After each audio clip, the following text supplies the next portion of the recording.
So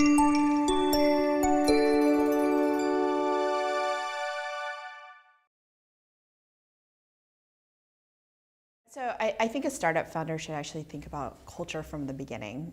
But at the beginning, I think culture looks very different.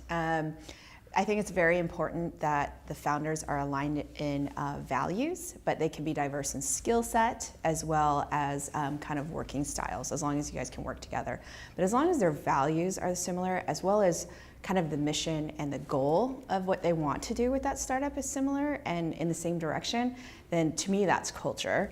And that should be thought about from the beginning, or else you're just gonna have lots and lots of problems. And we often talk about how many startups die not because of something outside, but because of suicide. And it's a lot of these problems between co-founders or not being able to work fast enough to get it into market. But most of that comes down to kind of alignment in values and compatibility in working styles, as well as similar goals and mission and vision around the entire kind of startup and what your purpose is. I will say we didn't write them down until we started getting a bit larger, and that's been a process over time. I like to think about every kind of group of people actually do have their culture and their values. I do believe the smaller you are, like in a family of four, you probably don't have things written down.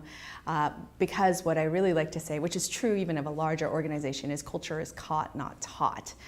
So oftentimes, because you're so small, there's a lot of things that culture is just kind of lived out every day, and because you're so small, it's on the same page. In fact, it'll slow you down if you're going to sit down and kind of write it down.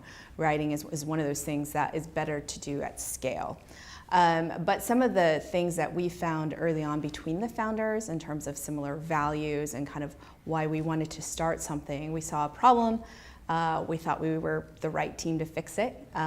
We were a very market-led co-founding team. So when something wasn't working out, we were very open to changing it. In fact, you'll probably see in a lot of the story about Kabam is our favorite word, pivot. And we've had probably about 3 different companies within the last 10 years.